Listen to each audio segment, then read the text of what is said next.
Welcome to VFD Vibes, your place for all things related to variable frequency drives. If you're interested in how to make things turn, or manufacturing technology in general, then this is the place for you. I'm your host, Greg Weichman, and this is episode 8, Back in My Day. Yaskawa Electric Company has been innovating for over a century, starting in Japan and expanding its reach to North America in the 1960s, though not always under the Yaskawa name. Today we're diving into that rich history and tracing how Yaskawa grew into the global leader of VFD technology we know today. Joining me is someone who has lived much of that journey firsthand, Mark Bernicky, a Yaskawa veteran with over 30 years of experience, who currently holds the role of Senior Vice President of the Drives Group. Mark, it's an honor to have you here. Welcome to the show. Thanks, Greg. Thanks for having me. Today, Yaskawa Electric Company is widely recognized for its variable frequency drives, VFDs. But the company was founded over 100 years ago, long before VFD technology existed.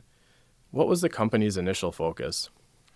So I'm going to go back. I wasn't here for all of it, seeing as we're 111 years old. And at the time, there was a Mr. Yaskawa, and he came to the United States at the turn of the 20th century and went to school at Princeton, and then got out of college and got a job with George Westinghouse in Pennsylvania and worked for Westinghouse until 1914. 1914, he goes back to Japan, creates a company called Yaskawa Electric, and did very similar things to what Westinghouse did, and he really specialized in mining motors. And that's what Yaskawa started with in 1914, and then for the next at least 50 years, motors were the number one product for Yaskawa. They also had a systems group that they ended up developing in Japan, and also doing switchgear, building things like transformers and switches in the very early years for that first 50 years. Back then, were the motors even three-phase, or were a lot of them DC? Well, if you remember, George Westinghouse was the first guy that Tesla gave him the patents for the polyphase AC motor. And ever since the World's Fair of 1893, Westinghouse became kind of known for AC, fighting against Thomas Edison's DC, and a company that would later on become General Electric. And so what Yaskawa took back was both DC motors and AC motors. You know, there was all kinds of different nomenclature on these old photos I look at, which nobody uses anymore, polysynchronous something or other. And I'm like, I don't even know what that means. But that was what Yaskawa started with. And so he definitely came to school in the United States, learned from Westinghouse, and then started with underground mining motors being the big thing in Japan for, as you can imagine, in 1914, what's your number one energy source is coal.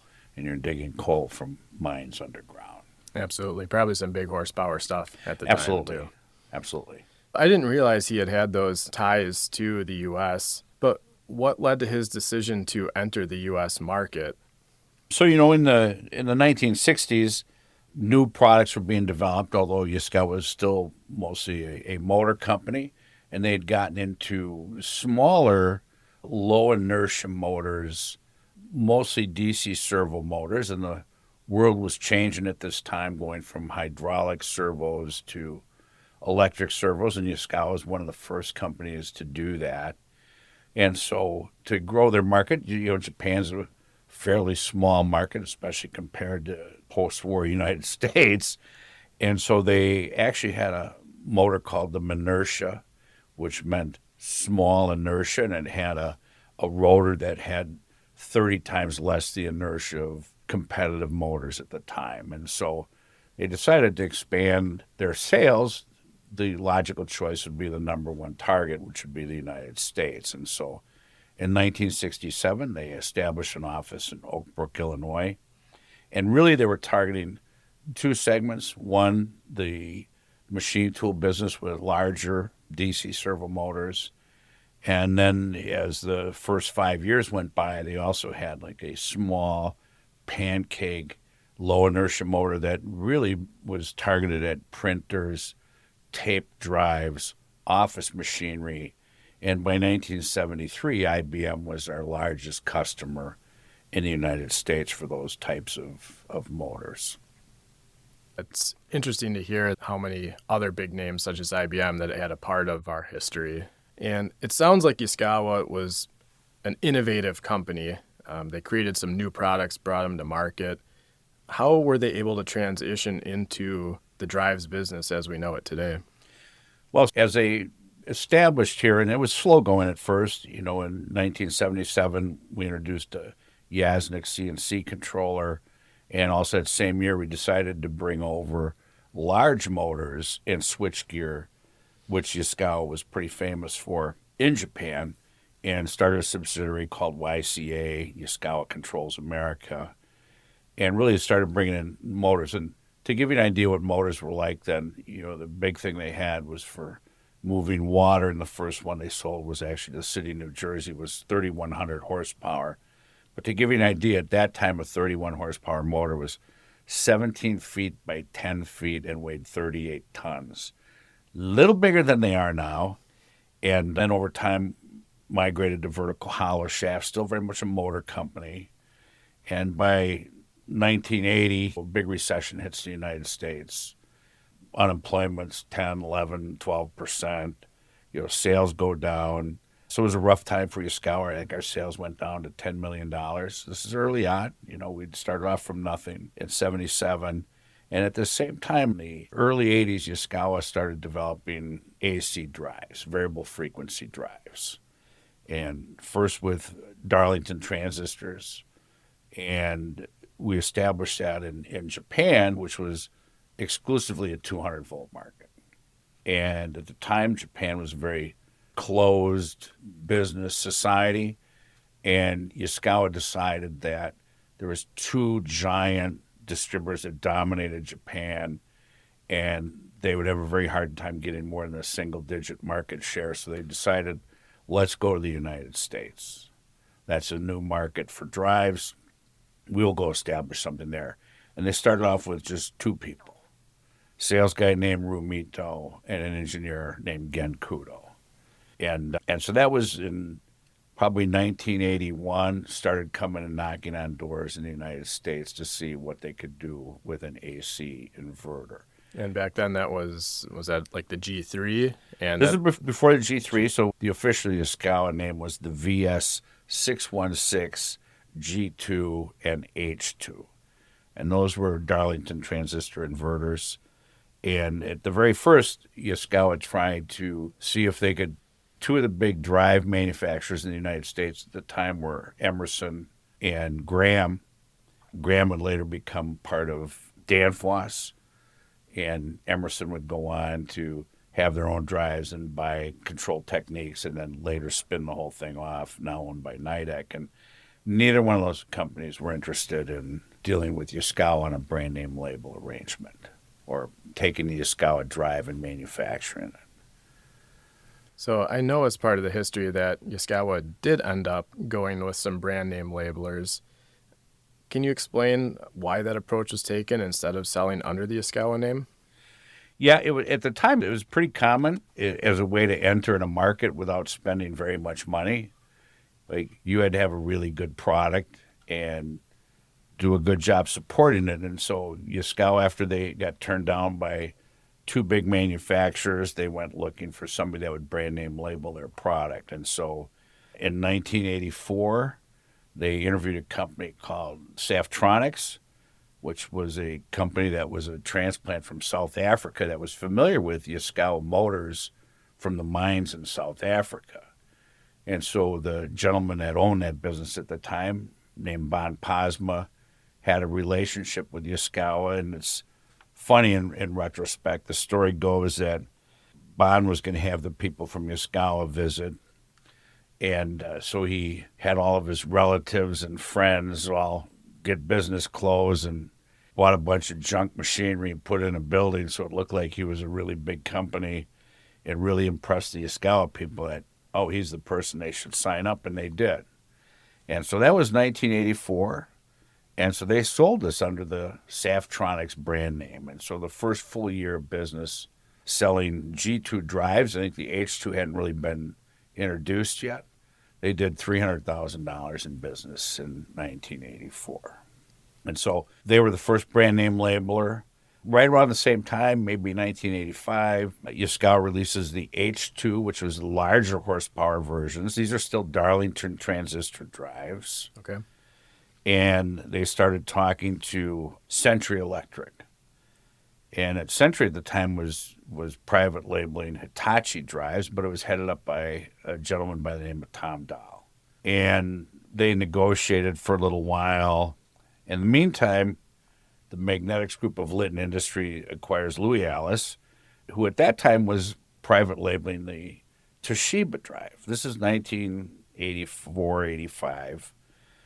And then they also acquire Century Electric.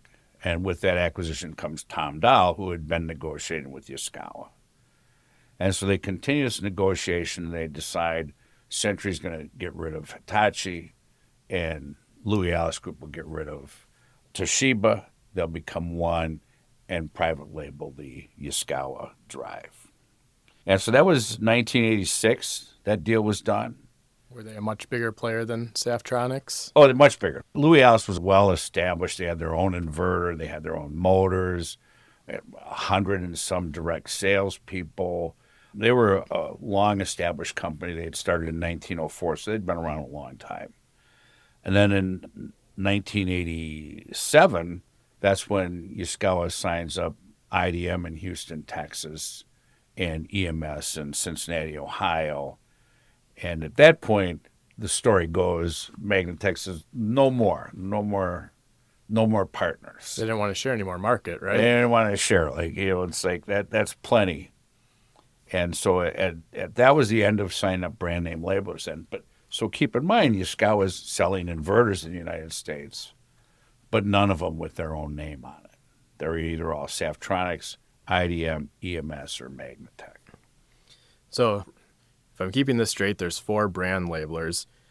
Things are going well. I'm assuming market share is growing. But as we know, Yaskawa builds their own drives in the U.S. now. So how did Yaskawa begin that transition from the brand name labelers to building their own drives?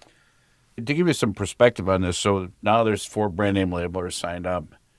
By the end of 1989, Yaskawa has 83 employees, and their sales in the United States are $49 million. This is servo motors, the 4 brand name labelers, and robots, with at that time a joint venture with Hobart Brothers. So in also 1989, we introduced the G3 drive, which is the world's first IGBT transistor drive. And it's a game changer for Yaskawa. It's a game changer for the drives industry. And so Yaskawa brand name labelers start to make some pretty big moves in market share because they have a drive that nobody else has. It's more reliable. It's the best quality. It outperforms anything in the marketplace. It doesn't blow up. These were all features that most AC drives at that time didn't have. And so this is 1989 now. We have 5 years of brand name labeling going on. Some of it's only a couple years old with some of the newcomers. But it's a time of big growth for the Yaskawa inverters in the United States, but under these 4 names. And so the growth becomes so good that Yaskawa decides, we better build inverters in the United States. And so in 1992, we expand our facility in Northbrook, Illinois, and start manufacturing inverters here in the U.S. rather than importing them from Japan. And again, to give you an idea of this, our goal by the end of 1992 to hit the numbers we wanted was to build 200 inverters a month. This is a big celebration. This is 25 years in the United States now, and by golly, we're making 200 inverters a month. That was a great thing for Yaskawa, and so now at our 25th birthday, we now have 135 employees because we're building inverters here, and I think our sales that year were $65 million. So that takes us to 1992, and let's just put that in comparison, though. You mentioned earlier when you were planning for the show, how many drives or inverters does Yaskawa build a day today? Well, today in the U.S., we build about 600 a day, But overall, Yaskawa Corporation now builds over 2 million drives a year. And so it gives you, how things have changed over the last 30 years. The growth has been pretty phenomenal, from 200 a month, even here in our own facility, to 600 a day. And the very tiny drives we still manufacture in Japan. So the big volume of the very low horsepower still comes there. So our focus is really on 5 horsepower and up here for manufacturing. I just wanted to give people an idea of that scale from 200 a month to Right. 600 a day. And we're not even talking the high volume, smaller drives. So I think here in the U.S. we've built, I do remember attending the celebration for our 2 millionth inverter that we built at our factory, which is now in Buffalo Grove, Illinois. And so we must be somewhere around 2.5 million, getting close to 3 million inverters manufactured here. So far cry from the 200 a month. But the 90s are a time of huge growth for Yaskawa, great acceptance, a drive that's better than anybody else's in the marketplace, sold under different names. A lot of them were G3 or some variation of that, because all 4 brand name labels had different names for the products.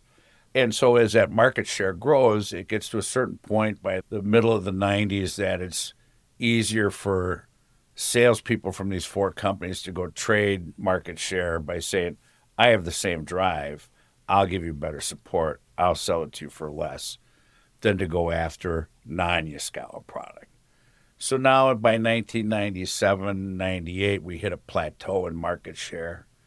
And so Magnetek at that time says, okay, we need to end this, and we're going to go buy the other 3 brand name labelers. And I'm saying this as a former Magnetek person that was there for that. 2 of them turned us down. Well, one gave a ludicrous price, so that's the same thing as turning it down. The other one turned us down. And then the third one, which was the second largest behind Magnetek, was EMS out of Cincinnati, Electromotive. And we did acquire, Magnetek acquired Electromotive in 1999. And now that makes 75% of Yaskawa's sales to one channel partner. And so we're still under the Magnetek name. And that continues on. And as we've had discussions with now the people at Yaskawa on a pretty serious level that, hey, this doesn't make a lot of sense. There should really only be one channel. And what should we do?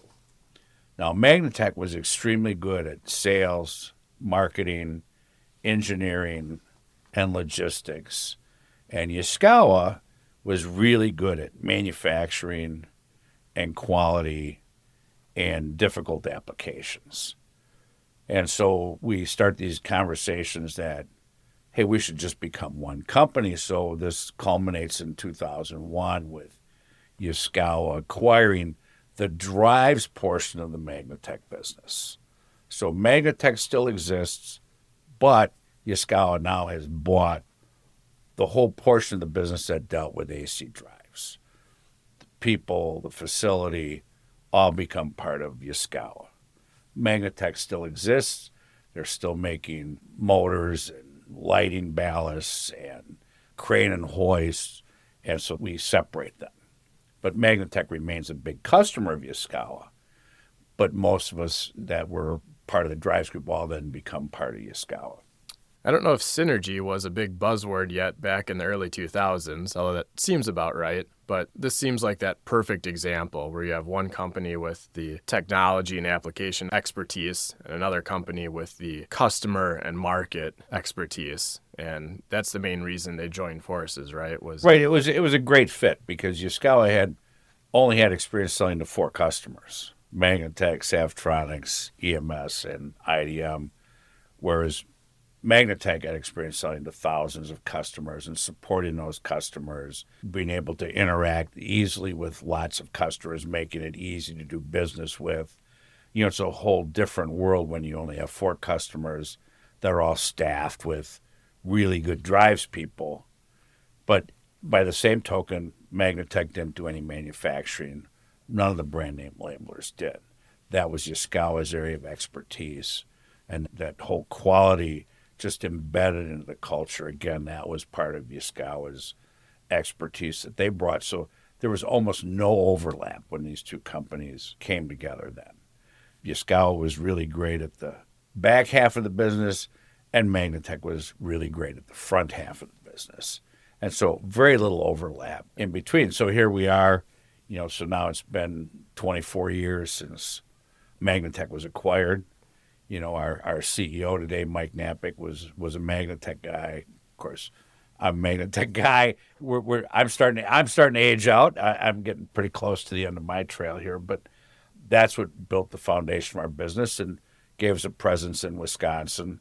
As you know, that Wisconsin's really grown for the drives portion of our business and will continue to grow there. And that is kind of the hotbed of the drives business in the United States. We do have a couple of competitors in the same town there that makes it a little bit interesting. So again, great fit, like two puzzle pieces that were meant to go together. But you also mentioned at that point in time, the drives were still being sold under the Magnetek name. So how did the transition to selling under the Yaskawa name happen? It was interesting, and we had lots of discussions about that. For those of us that lived through visiting like the automotive guys in the 1980s and the 1990s, when you didn't dare take anything but an American car, otherwise you wouldn't be able to park in the parking lot. We had lots of discussions on whether a Japanese-sounding name would be good or bad, and our customers all knew Magnetek or EMS or Saftronics. Nobody really knew Yaskawa as a name. And so we had done a marketing job of creating our own persona to customers being Magnetek. We didn't go tell anybody, this is a Yaskawa product. It was about creating a brand for Magnetek. And now we're going to have to start over and create a brand for Yaskawa. Now, by this time, Yaskawa's got a good name globally in robots and in servos. But in the Americas, North America specifically, they had no presence whatsoever. And so we did an overnight transition. We were at a trade show in January of 2001, and the first day of the show we were Magnetek, and the second day of the show we were Yaskawa. We started manufacturing and shipping drives that next day, all with the Yaskawa name on. We certainly did heavy blitzing on the sales force, visiting customers, spending a lot of time on the road, really evangelizing the benefits of now there's only one source for this. It's still the best drive in the world. And now you're dealing directly with the manufacturer. And so we really painted a picture for our customers that this would be a benefit to them. And it truly was. Now there was no arm's length ever between the manufacturer and their interface. And so it was very successful. We grew quite handily from there. Again, to put this in perspective, so, in 92, we were $65 million. I think in 2001, now this one I'm making up, I didn't go write this down. I'm guessing we were probably somewhere around 200 million total as Yaskawa America, somewhere in that ballpark, maybe a little bit less. And last year we were just short of $1 billion for Yaskawa America. So it's been some very good growth. And the drives portion is the largest portion of the three things we do. And so being part of that, I'm very proud of that fact. So this is not the first time I've heard the story, folks, and I can tell Mark enjoys selling it every single time. And me being newer to the company, it helps me understand the history of how things started. And I hear all the time, I'm a Magnetek person, because they're still around. And all of these associates have been there from early on and have really stuck with the company and helped through this amazing growth that's continued for decades. That being said, for a company to retain people like that, to grow like that, and to have the continued quality that it does, there must be some core tenets that have remained consistent. Could you tell us, are there some key principles that have and continue to define the company? Yeah, I think that's a good thing to bring up at this point. And I don't want to harp too much on, we certainly were very proud of being Magnetek, but it's really been a blend on both ends of the company coming together. And some of those core tenets come from the original Yaskawa, going back to the beginning 111 years ago. Certainly we brought some sales and marketing presence as Magnetek people, and of course now it's been 25 years, and that's pretty much over. Lots of new people have come in, and it's been a blend of the best of both cultures, the Yaskawa culture and what was the Yaskawa culture. But the thing that was really attractive and made all of us stay as we were acquired were those basic tenets from Yaskawa. There was 3 basic tenets that they lived by and still do today. And one was the importance of product quality and the technology that you take pride in, and you share that pride with your customers and your coworkers, and you strive to have the highest quality product every single time, every single piece you have. And that's the number 1 tenet. Number 2 is you have to have a company that's profitable and you can grow so that you actually stay in business and you're a responsible corporate citizen in the communities you're in. That's why we've always chosen to be what we've always called glocal. We're a global company with local manufacturing, local presence, and we participate with the communities we're in, but we still need to be a viable business to stay in business for the future. And then the third one was to have a market-focused attitude, orientation, that we have to know the markets we're in, we have to be a participant in those markets, and we have to live in those markets. And so those were the 3 tenets of Yaskawa going back to 1914, and was still living them when we became acquired. There was something that was attractive being a brand name labeler at the time. And those are 3 things that we still strive for as a company, live as a company, and we try and instill in all of our associates here, and which makes it a great place to work and paints a pretty bright future for the company as well. Yeah, as a newer associate, I can say that I've seen people walk the talk. It's not just lip service. Everyone truly is proud of the products we sell and the company that we are. And I've been in sales for a lot of my career, and maybe some people out there can do it, but I can't sell something I don't stand behind, something that I don't truly feel good about. And I have to feel that I'm doing what's in the best interest of the customer, because that's how you make a relationship, a partnership. That's how you get repeat business when you talk about needing to be a viable company. And that really is a tenet or a characteristic that I see of the people at this company. So it's cool that that's lasted for decades through turnover, through COVID, through pandemics and things like that. And those really have stuck around from what I'm seeing. Well, as a newer person here, you've seen Greg too. I'm sure that you've seen there's lots of people that have been here for a really long time. Once they come, they tend to just stay, whether it's fresh out of school or whether you worked somewhere else for 20 years first. And part of it is those 3 tenets that we really live every day and we deliver on. And you're absolutely right. There's never been a customer I've ever sold to or done a project with. I thought they could do some better somewhere else, because I just know that's not true. And it makes it very easy to come to work every day. Makes it very easy to have a difficult time retiring, because it's like, oh no, I love going to work every day. Why would I do that? And so, yeah, it's great that we live those 3 tenets, and I hope it really shows with all the customers that we have. And obviously in your career, you've played a major role in shaping Yaskawa America into what it is today. If you were to look ahead, what do you see that gives you confidence that Yaskawa will have continued success? Well, I think that it's those 3 tenets that we still live by today. And as new people come in, we try and instill that within all of them, that they're going to still do those same things. In the meantime, we have a huge development group, mostly in Japan. We have some development here in the United States as well. We try and stay on the cutting, leading edge. We bought an AI company. We're incorporating more and more control into our products. We're refining them while still maintaining our best-in-class quality compared to all of our competition. And so I think if we can instill those tenets in everybody, which I think we do a good job of, we're in the process of expanding. We recently acquired a new facility that we're moving into. We have expansion plans there as well. I think in the coming months, there's going to be announcements about our continued expansion in the United States as an investment from the parent company, and see lots of growth here. We only do 3 things, and that's drives, motion, and robots. And in my opinion, we're the best in class in all 3 of those things. And I think that, coupled with the type of people we have, our mindset of how we treat customers, the types of products we develop, I think we're going to have a very long, successful future as a company.